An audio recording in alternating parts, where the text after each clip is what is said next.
Lu bayangkan berita pertama mengenai Danantara yang keluar adalah orang-orang yang ada di dalamnya dulu. Benar. Figur-figur politik yang ada di Bukan dalamnya mau ngapainnya dulu. ya. Bukan mau ngapain dulu. Iya. Duitnya mau diapain dulu nih, mau dilepasnya kemana. Nah, itu strategi itu yang kita belum melihat gitu ya. Mensesnek memastikan 8.000 ex karyawan Sritek bisa kembali bekerja di sektor yang sama di bidang tekstil. Gua sangat tidak percaya ini. Gimana lu nyari lowongan 8.000 secara serentak gitu ya? Iya. Dengan kayak gitu nggak cepat rusak, gue bisa punya kesempatan untuk korup berikutnya. Bener, Ya ambil kan? di tempat lain. Nah, maksudnya gue kan dipercaya kan, wah nggak Betul. rusak nih patung punya gue, ya kan? Ntar kalau ada bikin patung jerapah kasih dia lagi nih. Bener. Itu caranya Anda para koruptor, jangan amatir. Halo, kembali lagi di Unfiltered bersama saya Tirta. Bersama saya yang nyangkut. Kenapa? Nyangkut di mana? Sahamnya nyangkut. Lu beli apa emang? Nah, ada deh saham anu. Banyak. Teman-teman yang nyangkut terus. Nah, ini episode pertama syuting setelah bulan Ramadan. Kita pengen mengucapkan selamat berpuasa dulu. Iya. Oh makanya lu lemes ya? Iya, kecuali Vincent. Vincent tadi mau ngopi. Ini bibirnya kering nih. Tuh. Vincent tadi mau bawa ngopi, katanya ntar ditonton budenya. Bude, keponakan Anda tidak berpuasa. Bohong. Terus? Jadi episode kali ini kayaknya gue diam aja nih, lemes gue gak sahur. Ada ini. Apa Ini investor. Investor? Iya. Kecelek gara-gara di saham ya? Di saham nih. IHSG rontok ya. Udah 5 hari terakhir. Tapi gak juga. Ini agak skripnya agak lama nih. Sekarang udah ribuan lagi. Iya tapi ke 6.600 baru. Oh iya, Tembus 7.000 secara lagi. overall Iya, nonton. iya. Ya turun naik sehari naik 3%, besoknya turun 2% gitu. Iya. Dan ini ini trigger paling gedenya tuh pas gua lihat itu sebenarnya pas lagi Danantara Danantara kan? Benar. Launching Iya, Danantara. betul launching Danantara itu market menyambutnya tidak antusias ya. Terus setuju gak lo kalau dibilang Danantara itu akan berpengaruh buruk terhadap saham-saham yang BUMN yang masuk ke bawah Danantara? Ini gua kemarin nonton Prof Ferry Latuhin ketika diwawancara ya gitu. Ferry Rwandi. Prof Ferry Latuhin. Oh iya yang nyentrik ya. Iya, saya pernah berapa kali ngobrol sama Prof Ferry nih. Jadi dia walaupun nyentrik tapi dia punya ide yang menarik ya, karena tadi gitu, ini tuh SWF-an. Karena ketika lu ngomongin size-nya gitu yang sampai 14.000 triliun, itu kan 900 triliunnya itu kan bukan dana kelolaan. Betul. Buat Prof Ferry yang penting cash-nya berapa. Iya. Karena itu yang nanti akan diinvestasikan. Itu yang pertama. 9.000 triliun itu mungkin 900 ribu triliun. 9.000 ya? Iya, Itu dana pihak ketiga di bank BUMN kan? Betul, apalagi Uang kalau nasabah. kalau bank itu kalau dihitung dari asetnya, ya asetnya gede, kewajibannya gede. Ya, gitu dan uang rakyat. Uang rakyat, betul kan? Yang selama ini mungkin kalau kita ngelihatnya bahwa size dari bank itu harus dikoreksi gitu ya. Mungkin katanya yang bisa diputar mungkin 10%-nya aja, dia bilang gitu. Jadi dia prinsipnya show me the cash. Show me the cash. Uangnya berapa yang bisa di-cash, yang bisa diputerin, itu pertama. Lalu yang kedua adalah dia juga melihat bahwa ada beberapa BUMN itu size-nya besar kan karena PSO. Ya. Public Service Obligation gitu ya. Benar. Investor kalau dari luar terutama mau lihatnya, loh ini buat apa gue masukin ke sini gitu kan. Ini kan sebenarnya di support, quote unquote di support sama pemerintah gitu ya bisnisnya. Nah itu yang kemudian mungkin market yang masih banyak juga didominasi sama investor asing itu melihat ini sebagai sebuah peristiwa yang tidak membuat mereka antusias ya gitu ya. Jadi itu malah drop tuh IHSG-nya gitu pada Jadi jual. setuju gak kalau dibilang Danantara bikin ini market? I think strategi komunikasinya jelek banget sih Pak. Benar, cuman gue nggak bisa, kalau gue pribadi gue nggak bisa menganggap bahwa market kemarin rontok karena Danantara jelek, ngerti nggak? Belum tahu. Karena hanya selang beberapa hari, kayak 3 hari terakhir itu kan udah naik hampir 10% kan. Jadi maksud gue sekarang apa? Opininya Danantara jadi bagus gitu market. Ya, tapi kan kita ngelihatnya gini kan, market tuh reaktif. Iya, benar. Market reaktif maksudnya kita melihatnya subsequently marketnya pulih lagi gitu ya. Tapi kan ini artinya market menanggapi tentang Danantara ini sebagai sesuatu yang mengkhawatirkan gitu ya. Karena benar kayak kata lo, karena komunikasinya jelek banget. Jadi bayangin kalau Danantara ini dikomunikasikan secara baik. Mungkin ya. Lu bayangkan berita pertama mengenai Danantara yang keluar adalah orang-orang yang ada di dalamnya dulu. Benar. Figur-figur politik yang ada di Bukan dalamnya dulu. ya. Bukan mau ngapain dulu. Iya. Duitnya mau diapain dulu nih, mau dilepasnya kemana. Nah, itu strategi itu yang kita belum melihat gitu ya. Sekarang orang mau optimis gimana? Ketika figur yang masuk tadi figur-figur politik, ya orang udah pada skeptis duluan. Ini kata Pak Prabowo barusan nih, ntar masukin ya. Kata Pak Prabowo, dia nitip, mana? Oh iya ini. Mana nih? Lo reaction apa gimana? Oh, Pak Prabowo bilang apa? Nanti. Pak Prabowo bilang ke Pak Rosan, tolong Danantara jangan diisi oleh orang-orang titipan. Pak Prabowo bilang sama Pak Rosan? Iya.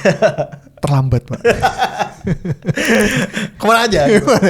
Tapi mungkin ada banyak sekali kan. Maksud gue kan Danantara pasti akan hire orang ya. Iya. Pasti ada titip-titip nama betul. gak sih? Tapi gue juga bener sih yang lu bilang pada episode sebelumnya gitu ya. Ini tidak bisa hanya dilihat dari meritokrasi aja. Bener, kan? Harus ada figur politik di atasnya. Ini yang biar nggak goyang kalau dicolek-colek gitu, ngerti nggak? Iya. Jadi tolong ya Pak Rosan, tidak ada yang menitip kita. Jadi kita menawarkan diri ya. Banyak teman-teman gue yang udah mulai itu. Kalau gue ada lowongan Danantara, gue mau apply. Oh jadi sebenarnya ini mereka lagi rekrut lagi ya Danantara ini ya? Iya ya pastilah. Jadi teman gue kayak mulai nanya, kalau ada lowongan Danantara gue mau lah. Nggak, logikanya kan orang-orang dari Kementerian BUMN aja nggak sih yang diturunin ke situ? Orang-orang yang di Kementerian BUMN kan kerjanya jadi apa juga? Bingung kan? Emang capable? Pak Erik? Ya tapi maksud gue kalau lu ada lowongan Danantara, lu mau nggak? Untuk punya kesempatan bekerja di mau, tapi gue nggak mau tanda tangan dokumen. Mau cuma tanda tangan. Pak ini gini-gini. Ya udah tanda tangan. Ntar dulu. Konsultan aja. Oke. Nah, apa tuh? Investor kita. Ngomong-ngomong soal investor. Nah, kita juga ternyata punya investor. Bukan investor lah ya. Apa? Orang-orang berhati baik. Kenapa tuh? Hamba-hamba Allah. Kenapa? Karena mereka bersedia untuk melewangkan seperak dua peraknya. 50.000, 20.000. Untuk menyumbang. Ini yang lu donasi. Gitu. Terima kasih kepada anda yang sudah donasi ke Big Alpha ya. Benar. Minggu lalu. Ini ada. Kenapa nggak nulis nama sih? Iya. Ini ada sih. Emailnya dibintangin ya itu ya. Ini someone ini ada yang kasih 10.000, ada yang 25.000. Sekarang aum kita ya. Udah berapa totalnya aum kita? Hasil dari donasi aum kita sekitar 4 juta. Lumayan lah, lumayan. Investasikan ke Danantara. Iya. Jadi modal awal. Ini ada yang donasi 25.000, 50.000. Ini ada yang 10.000. Anda pelit sekali ya. Bikin konten. Wah itu buat donasi loh udah. Bikin konten tuh capek loh. 10.000 Anda murah sekali. Enggak, ini jadi karena ini bulan berbagi juga. Oh iya. Karena ini bulan berbagi. Di sini banyak yatim. Maka 4 jutanya akan kita apakan? Ya akan kita pakai sendiri lah. Karena banyak anak yatim juga di sini. Ini tapi ada rekor, ada di antara semua yang nulisnya Samwan, dia nulisnya Samtu. Dia ini ngasih 10 euro, Chan. 10 loh, euro ini, iya, Pak. Euro. 160.000 dia donasinya. Keren, 10 euro. Ini gue kan pengen ngerasain jadi Reza Arab ya di sawer 1 miliar ya. Iya. Ini dari 10.000 lama banget nih. Baik. Pak Prabowo nonton apa nih? Ya lanjut ke Pak Prabowo ya. Makasih ya donasi kita. Siapa yang main bursa di sini? Menteri-menteri, ayo ngaku. Yang main bursa? Fahri Hamzah kayaknya, yuk. Ada, bukan orang kaya saja main saham, tuh gak? Ada teman-teman saya ahli matematik. Dia mau pakai algoritma. Tapi saya lihat hidupnya stres. Tiap detik lihat TV, lihat apa itu? Saham turun 0,0 sekian, panik dia. Hitung lagi. Aduh, hidup stres. Ya itu kan trader ya? Iya, trader kan kerjaannya begitu ya. Trader. Saya kasih tahu juga, main-main saham itu kalau orang kecil ya pasti kalah. Itu untuk orang kecil itu biasanya sama dengan judi itu. Yang menang yang bandar yang besar. Oke. Kuat, ya kan? Oh ini videonya, gue udah tahu sih statementnya tapi baru kali ini videonya. Oh gitu. Kenapa sih Pak Prabowo ini? Aduh, ini kalau untuk bisikin urusan ya. Kalau untuk urusan ngomong ke publik ya, kalah loh sama Pak Jokowi loh. Kalah benar. Enggak mungkin Pak Jokowi. Pak Jokowi itu kan sebenarnya banyak mungkin hal yang dia tidak setuju kan, tapi dia jarang sekali mengeluarkan pendapat-pendapat yang kontroversial. Iya, diam berubah UU gitu kan. Pendapat goblok banyak. Iya kan? Karena jujur lah pendapat Pak Jokowi kan kadang ada kayak anjir Pak Jokowi ini kayak yang ada satu lagi yang sering dipakai. Apa? Sudah tapi belum. Iya. Terus ya kotanya saya itu kan aneh. Iya, tapi kan bener. ini maksud gua kontroversial Pak Prabowo ini. Iya. Nah, ini dia bilang bahwa kan gini, kalau dia bilang kalau orang miskin main saham itu pasti kalah karena yang menang bandar. Dia kan udah aware sama praktek kayak gini. Itu apa BI nggak kebakaran dengar suara sikat gini? lah harusnya. Ya kan BI kayak ya Allah presidennya yang bikin kayak gini. Gimana orang nggak makin takut? Satu industri di selepet sama Pak Prabowo sih. Dan kalimat itu kan artinya gini.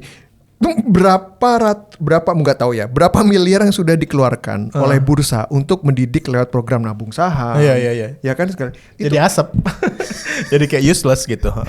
Prabowo dapat ancaman. Oh, ini dapat ancaman kalau ini IHSG bakal melemah karena program makan bergizi gratisnya. Tapi Prabowo nggak mau pusing karena nggak semua orang punya saham. Jadi kalau saham jatuh, menurutnya ya nggak semua masyarakat kena imbasnya.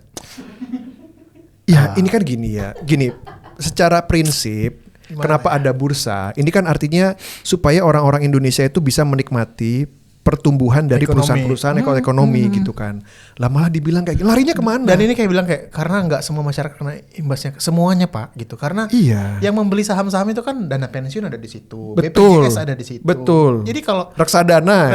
Jadi dan orang-orang yang baru belajar investasi larinya kemana? Iya, reksadana. Iya benar-benar. Jadi kalau kita nggak mau mendengar alasan kayak BPJS defisit apa segala macam, ngerti nggak sih? BPJS ketenaga kerjaan, kesehatan, dana pensiun itu kan ya di saham gitu. Iya. Jadi semua orang gitu. Pak Prabowo ada saham, ada emiten yang listing nggak ya? Pak Prabowo itu kan punya perusahaan ya? Nggak pernah dengar ya? Nggak tahu. Nggak ada ya? Nggak tahu. Hasim? Pak Hasim nggak ada, kayaknya nggak listed ya. Oh iya, ya wajar ngomong kayak gitu, private company coba semua. listednya kayak dijagain banget ya Mas ya. Gitu. Nah IHSG sendiri semakin anjlok sejak peluncuran Danantara. Per 28 Februari sempat menyentuh angka 6.200. Ya, panik kemarin sempat ada yang bilang per hari ini udah rebound sih ya. 6.600. Sempat takut kemarin ke 5.000. Iya, dan kemarin makanya IDX kayaknya bergerak cepat ya. Mengumpulkan para konglomerat. Yuda Keling? Nggak ada, tidak ada. Yuda kamu dipanggil kemarin? Nggak ada, gue ngeliat nggak ada. Tapi gue ngeliat di situ ada Boy Thohir, ada di situ ada Anin dari Kadin juga, ada Konglo juga gitu. Ada di Road BCA juga datang gitu. Arsyad Rashid juga ada kemarin gue lihat. Kayaknya itu supaya bentuk apa ya? Konsolidasi market kali ya? Benar. Dan supaya mereka yang lagi pegang juga nggak buru-buru lepas gitu ya. Nah, ini momen yang tepat sebenarnya buat benar. mereka untuk buyback sahamnya. Dan ini ada statement nih, konglomerat minta BI ubah aturan buyback saham tidak perlu nunggu RPS. Gue setuju. Ya, ini yang lu bilang kemarin ya. Yang gue tweet terkait Danantara ya. Iya. Kalau gue jadi Pak Rosan atau Pak Pandu, itu semua CEO itu BUMN ketika harga rontok udah lu buyback semua nggak perlu nunggu RPS. Atau mungkin bisa dibilang ini kalau misalnya turun lebih dari 3% dalam satu hari, lu boleh execute beli gitu. Atau kayak strateginya Warren Buffett. Warren Buffett itu strateginya setiap PBV-nya Berkshire di bawah 1 itu udah pasti mereka akan buyback. Oh. Gitu. Jadi, kemarin kan BRI udah sempat BNI itu di bawah 1 kan. Di bawah 1. Jadi logikanya gini ya, udah mungkin setoran dividen tahun ini nggak gede, tapi kepemilikan gua naik. Betul. Dan tahun depan bayar dividennya nggak banyak. Dividennya lebih besar lagi kan ke gua. Iya ke lu, betul. Bayar keluarnya nggak banyak. Tanpa mengeluarkan Rp1 pun Danantara. Benar nggak? Betul. Makanya. Betul. Dan ini juga dibarengi dengan penundaan pelaksanaan short selling. Ini gue setuju. Ya. Jadi supaya tidak ada orang yang ngambil kesempatan lah ya dalam kayak gini gitu. Ya kita tunggu aja lah gimana statementnya. Kalau Danantara eksekusinya bagus sih menurut gue optimis sih IHSG bakal bagus. Ada Raffi Ahmad di mana ngapain? Di kemarin yang di acara IDX ya. Kayaknya Raffi Ahmad tuh kayak TVRI ya.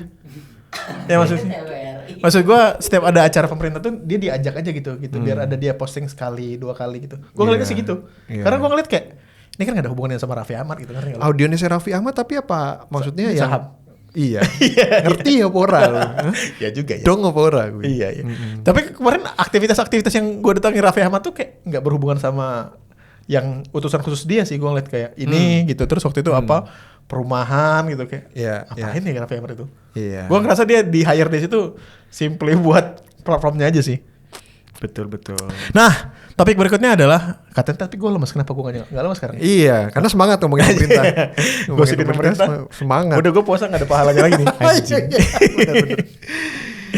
Nah, ini pemerintah mau selamatin Sritex. Jadi Sritex kan kalau kita tahu itu adalah pabrik tekstil terbesar di Asia Tenggara. Itu kan kemarin tutup karena kegedean utang. Hidup segan mati tak mau Pak kemarin.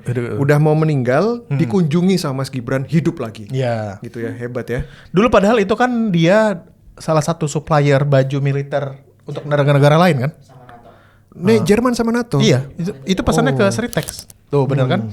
Jadi Sritex ini pernah produksi seragam militernya NATO, Jerman. Terus mereka makanya agak agresif meminjam sebelum pandemi ya. Tapi begitu pandemi, tumbang gitu. Nah, IPO-nya di 2013, terus mereka utangnya gede banget. 2022 utang mereka tuh 1,62 miliar dolar. Itu sekitar ya hampir 20 triliun lebih lah.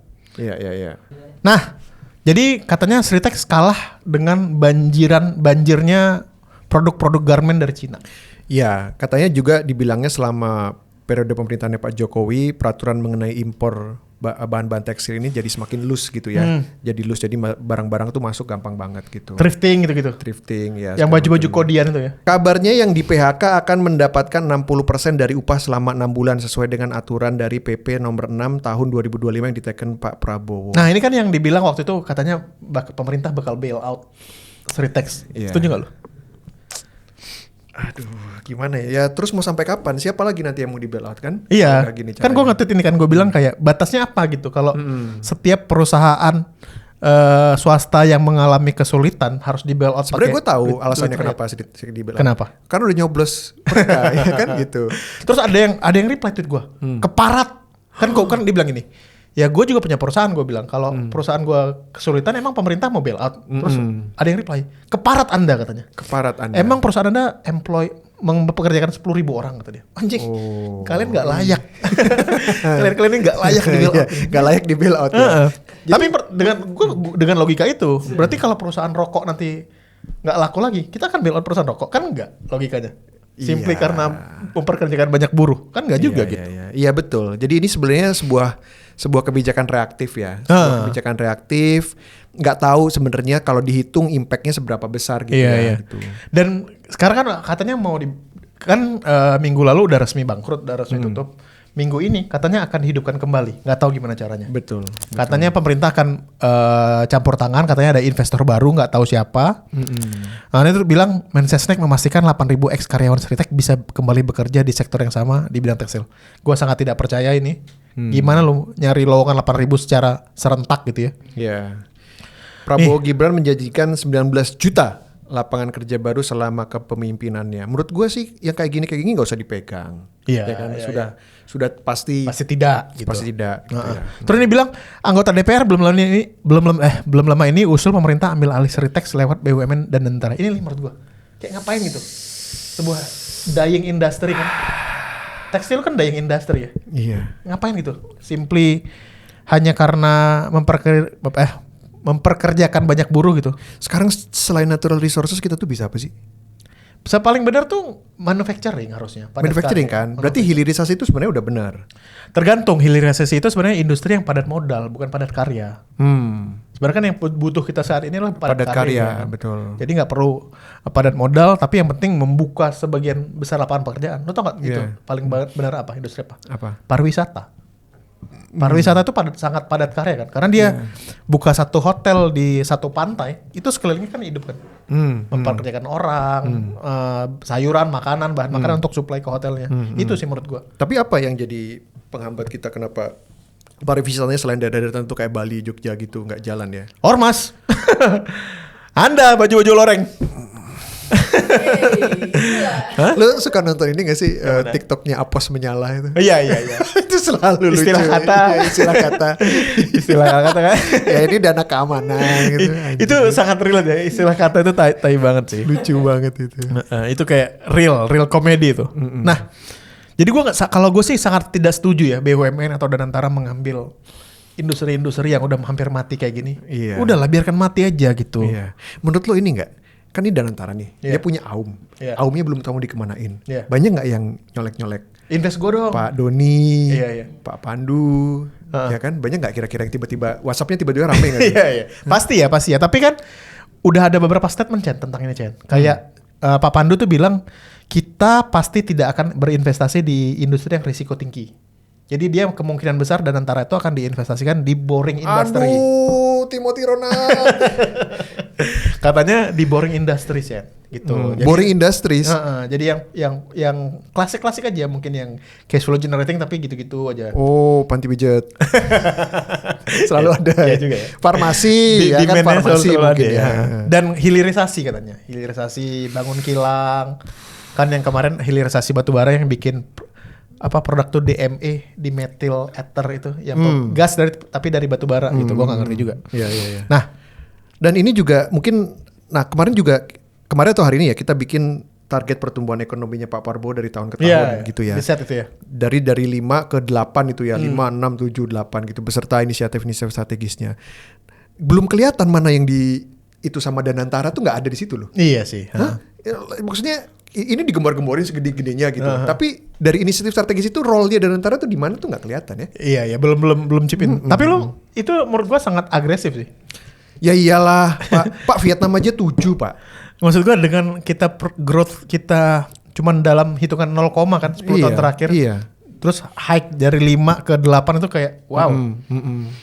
Tapi gue penasaran sih, orang se-powerful Pak Prabowo bisa nggak ya?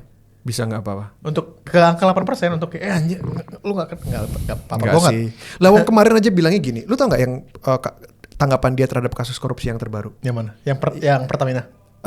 Yang dia lewat Wamenku siapa gitu, dia bilang, padahal sudah saya ingatkan jangan korupsi. Yeah. Kok masih banyak pejabat yang berani? Sudah diingatkan, kok berani? Kasih reminder. Nah ini kasih reminder di email. Ini apa nih? Black. Oh nih yang ownernya bosnya Sritex. Dia bilang apa tadi? Ya itu tadi. Jadi regulasi itu kalau lebih terasa lagi bila terjadi krisis seperti ini. Oh, ini dia bilang Indonesia disebut negara paling empuk soal regulasi impor. Benar. Ekonomi normal semuanya normal. Dan fenomena thrifting. Seolah-olah tidak kelihatan. Iya. Ya gimana ya? Kita baca komennya nih ya. Agrotirto hidroponik. Wah ini promo bisnisnya. Terus kenapa kemarin-kemarin nggak dilindungi dari serangan garmen impor? Padahal kita punya raksasa garmen yang harus dilindungi. Menurut gue itu adalah part of deal G2G sih.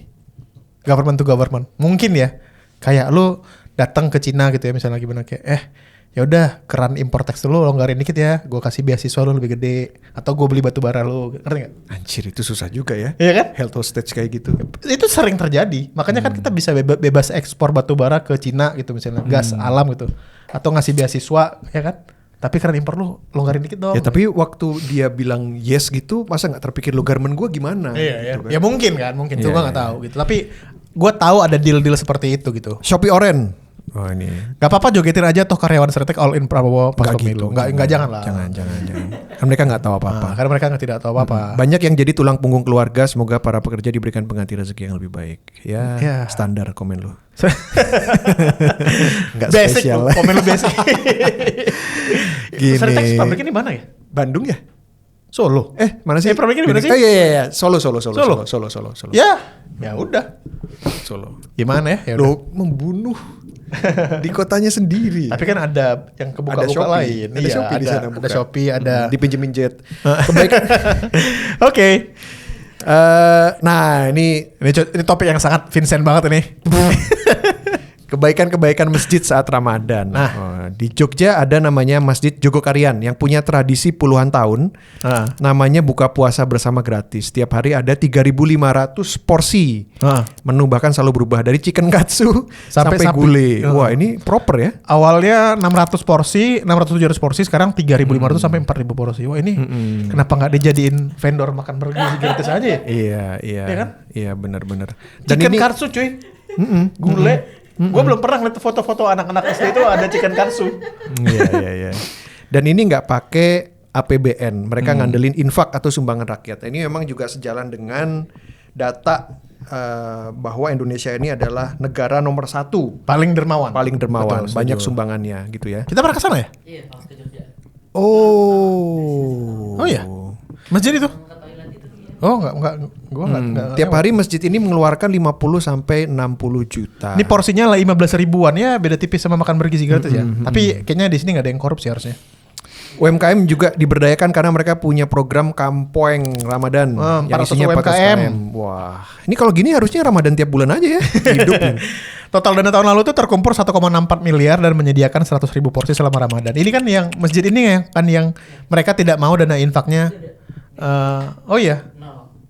Selalu 0. Oh, jadi break even, harus break even. Mereka insist saldonya tuh adalah selalu. Tapi setelah dipotong gaji pemimpin masjid gitu enggak? Enggak tahu juga 50 ya. 50 juta enggak ya? Enggak, bohong. Tapi enggak apa-apa. Huh? Zakat itu kan 1/8 kepada pengurus masjid, namanya amil. Boleh 1/8. Boleh. Itu topik skripsi saya. Oh, fun fact, Big Alpha waktu ke Jogja turun kereta masjid ini adalah istirahat untuk Untuk istirahat dan buang air. Wow, penting banget nih sedih. Memang dari awal dikasih tahu saldo infaknya selalu 0 untuk Iya, ini kalau di masjid di Aceh nih malah berbanding-banding terbalik ya. ada Masjid-masjid di Aceh tuh sangat bangga kalau saldonya udah sampai ratusan juta. aumnya. Punya aum masjid. Tapi padahal logikanya harus kayak gini ya. Keluarga itu nggak ada dana. Ini. Mau pinjam uang mesin 43 juta. Saya tanya, kas kita berapa? 48 juta Pak. Jangan dipinjamkan, kasihkan saja itu untuk menolong. Terus saldo kita tinggal 5 juta Pak. Gak apa-apa, berikan sekalian, barangkali perlu rawat jalan. Loh, kasih kita nol. Nol kan, itu kepentingan itu lebih penting daripada kita simpan. Nah, itu viral istilahnya. Jadi perbincangan. Iya. Tapi sore hari ada orang datang. Pak Ustadz, kas masjid habis ya untuk bantu itu. Iya, ini saya tutup 50 juta. Yang tadi dikeluarin tutup. Tutup, ada yang datang lagi malam hari. Ini Pak, saya juga 50 juta Pak. Malah kita dapat 150 juta pada hari. Ini mindset yang benar sih. Karena kan kalau pengurus masjid kayak gini, KPI-nya kan bukan return of investment ya. Tapi distribusi uang. Social return kan harusnya kan. Betul. Jadi nah ini sebenarnya prinsip yang juga dipakai oleh siapa namanya yang punya Bill Gates. Ustadz itu Siapa? yang Ustadz siapa? Ustadz Solmed. Mama Dede. yang nomik punya nomik Selepet Nomik. bukan itu loh yang Caimin. punya spesial sambel apa Spesial sambal. oh bukan ding Derry. Kasih solusi. kenapa gua lupa yang waktu itu kita pernah collab Ustadz siapa sih namanya Yusuf Mansur. Yusuf Mansur. Oh, Ustadz. Ya kan? Nah. Yusuf Mansur juga begini kan? Wah, kasih semua Kasih uangmu. Kesa. Nanti akan dapat kijang 10 dilipatkan lah. Kan dia bilang itu kasih motormu infakkan. Nanti kamu dapat kijang kapsul insya Allah. Ah, 15 hari lagi. Astagfirullah. Prinsipnya sama gak sih? Beda ya? Apakah Pak Ustadz udah lama kita tidak ngobrol-ngobrol ya? Enggak ya, beda ya? Beda. Prinsipnya ya. Tapi ini benar sih, maksud gua mindset kayak gitu tuh karena kan pengelola uang jemaah itu kan bukan mencari return ya. Jadi harus social impact. Jadi ketika uangnya masuk, ya langsung keluarin aja, ngapain ditumpuk. Betul. Benar sih. Sepakat. Ini tapi katanya masjidnya Muhammadiyah, Cen. Emang masjid NU nggak kayak gini ya? Masjid NU. Dia Kristen. Iya. Kenapa nanya dia? Iya.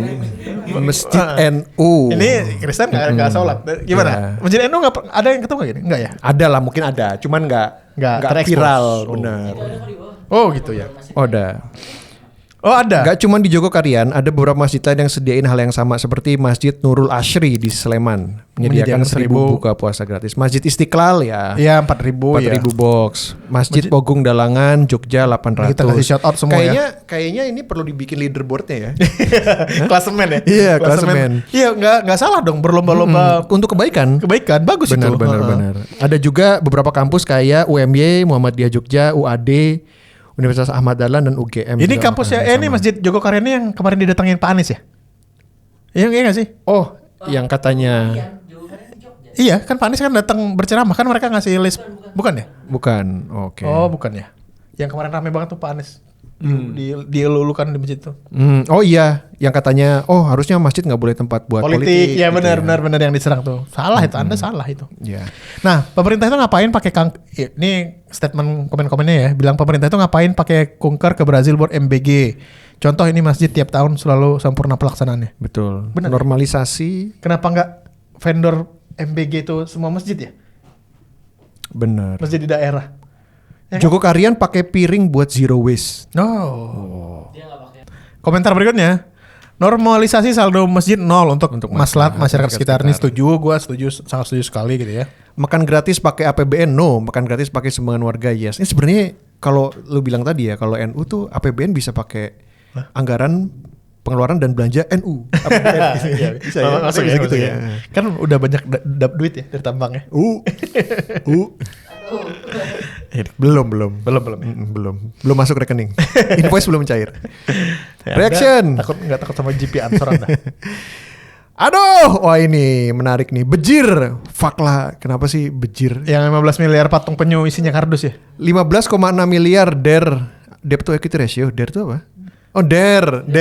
Sender maksudnya. Oke. Oh, elah. Terlalu tua ya untuk istilah-istilah gitu sih. Sebuah patung penyu raksasa di ruang terbuka hijau alun-alun Gado Bangkong, Pelabuhan Ratu Sukabumi ditemukan kondisi rusak. Dalam video yang beredar, bagian punggung patung tampak terkelupas, memperlihatkan bagian dalamnya juga terbuat dari kardus bekas dan gimana bambu. ya, gue mau ketawa juga kayak kalau lu koruptor gitu ya, maksud gue kalau lu koruptor gitu bikin patung penyu di pinggir pantai, jangan pakai kardus lah, ngerti gak sih lah?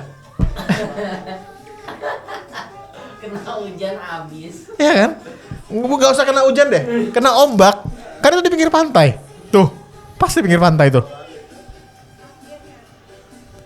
Gini ya, Koruptornya karena Gini. terlalu amatir. enggak, menurut gua ya, bukan. Menurut gua bukan amatir. Jadi Greedy-nya Pak kebangetan. Gini, misal lu dikasih anggaran 15 miliar.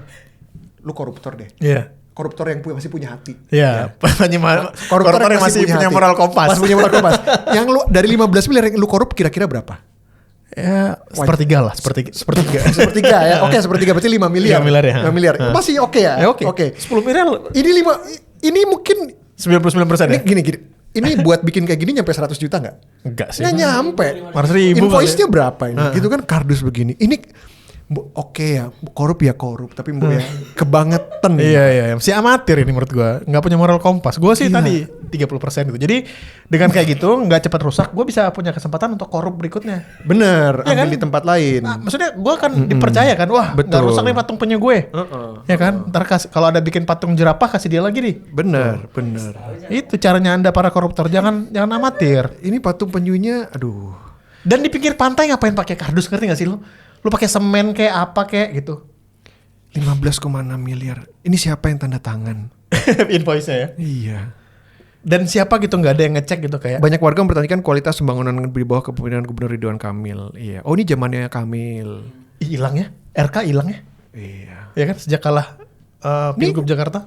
Ini Alasan sungai di Jepang bisa bersih ternyata dirawat, dikuras, dicuci juga sungainya. Itu tuh, coba lihat tuh. Itu sungai nyampe dikuras cuy. Oh jadi gini, alasan sungai di Jepang itu bersih.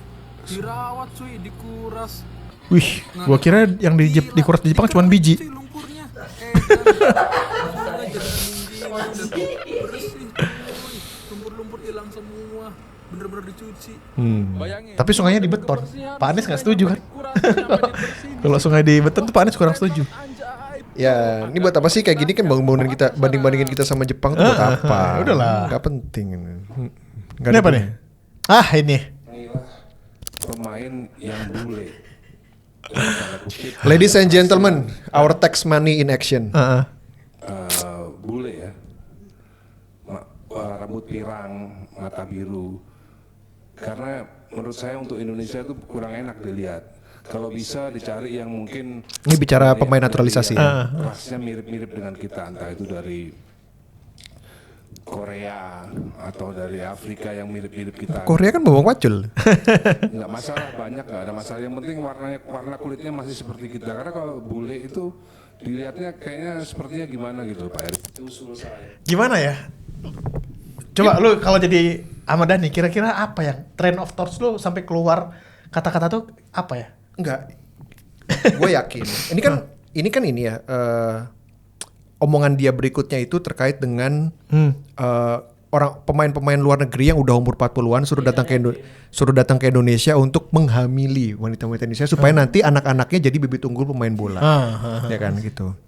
Nah, ini menurut gua ya, dia tahu dia salah Pak ngomong kayak gitu. Tapi Pengen ngomong aja, for the sake of pengen ngomong aja. biar kayak gitu. expose gitu. Dia tuh ini kan sesi atau agenda resmi gitu ya. Ibaratnya setiap detik, setiap jam lu itu kan dibayar pakai duit rakyat. Jadi biar kelihatan kerja gitu. Kok iya dihabiskan dengan begini? Ya kalau nggak ada yang bagus yang bisa diem gitu. aja, dicatat, Dan belajar. menurut gue ini bukan expertise-nya Ahmad Dhani sih. Tapi masuk komisinya dia memang. Iya, Apa, tapi Kementerian lu diam aja gitu kalau masalah-masalah Bener. bola gitu. Lu Iya. ngomong ketika masalah musik sih menurut gue. Bener, royalti. Royalti. Ini Gitu kan kalau ini Anda diketawain Agnes Monica Anda. Iya. Kata Agnes, I've told you. sih. Jadi tolonglah Pak Ahmad Dhani, Anda senator loh udah. Hati-hati ngomongnya itu. Iya. Ini apa lagi? Terakhir. Ini terakhir. Oh ini Nah, tadi, yang tadi naturalisasi. Aduh. Bisa juga misalnya pemain-pemain bola yang sudah di atas usia 40 itu bisa juga. Ada. Siapa di 40? Selatan. Buffon di atas batu. Drogba disuruh nikah sama anaknya. Ada yang komen Drogba disuruh nikahin anaknya Drogba. Coba kita lihat. Komen-komennya apa tuh? Kita lihat komennya. Yang penting ngomong dulu. Ini obrolan cowok ketika jam tengah 2 pagi. Ya. Ketika cerita-cerita Nabi udah lewat ya. Iya, Ini bener. omongannya kayak gini nih. Gue setuju nih. Ini ada yang komen. Gimana kalau kita jodohin Al dan Dul sama adiknya Drogba? Kenapa Drogba sih anjing? Ini rasis loh nih. Dia bilang. Tapi Al dan Dul tuh pinter-pinter cari cewek loh. Lo harus kasih kredit tuh. Ya kalau bapaknya Ahmad Dhani siapa yang nggak mau? Iya bener ya. Udahlah. Apalagi? Cewek nikahin sama Onana. Gua kalau kayak gini nonton.